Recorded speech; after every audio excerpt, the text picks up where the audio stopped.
Hello' everyone. আজি মই একেবাৰে আমাৰ অসমীয়া থলুৱা লোকেল মুৰ্গীৰ মাংসৰ অলপ জোল বনাব লৈছোঁ।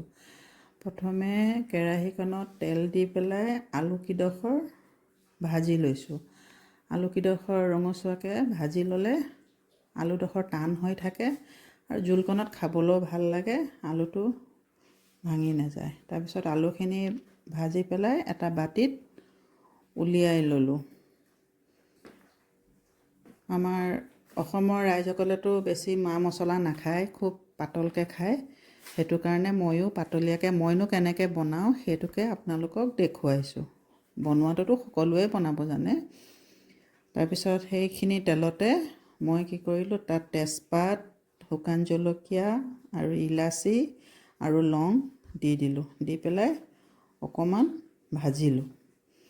তাৰপিছতে তাতে পিঁয়াজখিনি, কাটি লোৱা পিঁয়াজখিনি দি পেলাই ভাজিছোঁ অলপ, যাতে পিঁয়াজখিনি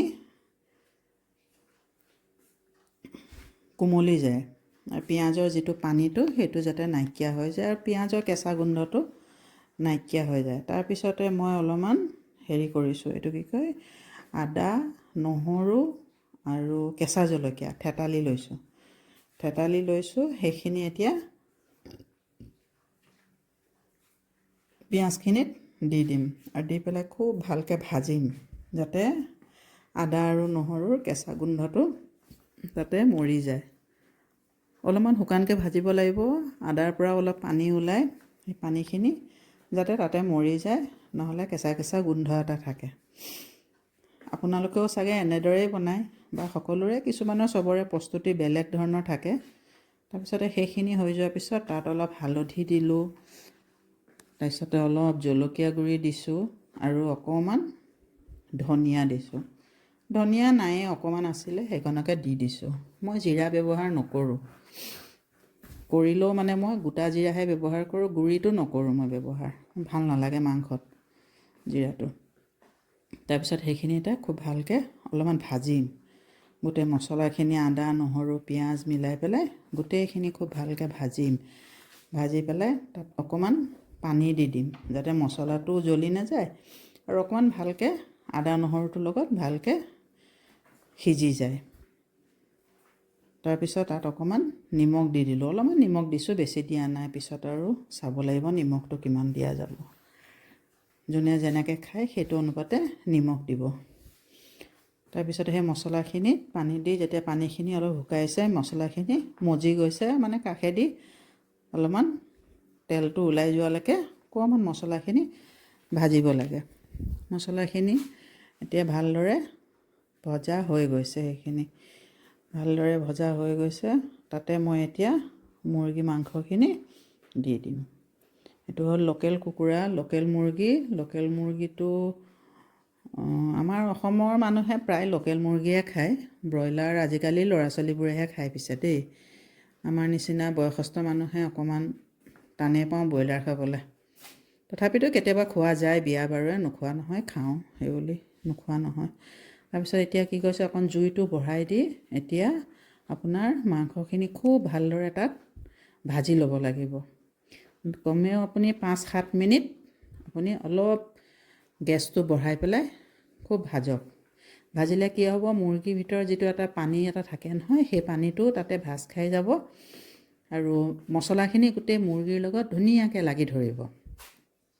তাৰপিছত যেতিয়া ভজা হৈ গ'ল, তেতিয়া তাত অলপ গৰম পানী দিছোঁ। ঠাণ্ডা পানী ব্যৱহাৰ নকৰিব, ঠাণ্ডা পানী ব্যৱহাৰ কৰিলে তৰকাৰীখন খাবলৈ ভাল নালাগে। গৰম পানী কৰিলে তাৰ যিটো প্ৰচিডিঅ'ৰটো সেইটো কণ্টিনিউ হৈ থাকে। তাৰপিছতে অলপমান ঢাকি দিলোঁ, ঢাকি পেলাই আকৌ উঠাই পেলাই চাইছোঁ। বাৰু আপোনালোকে মোৰ ভিডিঅ' চাইছে নাই? চাব, সকলোৱে চাব, ছাবস্ক্ৰাইব কৰিব, লাইক কৰিব, কমেণ্ট কৰিব, শ্বেয়াৰ কৰিব, ভাল লাগে। তাৰপিছত এনেকৈ অলপ দেৰি ভাজিছোঁ, আকৌ কেৰাহীখনৰ ঢাকনাখন দিছোঁ, উঠাইছোঁ, এনেকৈ কৰিছোঁ। যেতিয়া মুৰ্গীখিনি অলপ আধা সিজা নিচিনা হৈ গ'ল, আধা সিজাতকৈ অকণমান বেছিয়ে সিজিছে, তেতিয়া সেই ভাজি থোৱা আলুকেইডোখৰ তাত দি দিছোঁ। আমি আৰু ৰাতিপুৱাৰ পৰা গৃহিণীসকলে এইখিনিয়ে কৰি থাকোঁ নহয়, খোৱা বোৱা, ঘৰৰ কাম কাজ এইখিনিয়ে কৰি থকা যায় আৰুনো কি কৰিব। তাৰপিছতে সেইখিনি আৰু অকণমান আৰু আকৌ আলুটো দি পেলাই ভাজিছোঁ। আপোনালোকে আৰু মুৰ্গী মাংস কি দি খায় বাৰু জনাবচোন কমেণ্টত। আমি লাও দিও খাওঁ, কোমোৰা দিও খাওঁ, আৰু মই বতৰৰ পাচলি দিও খাওঁ, কিন্তু ভাল লাগে খাই পেলাই।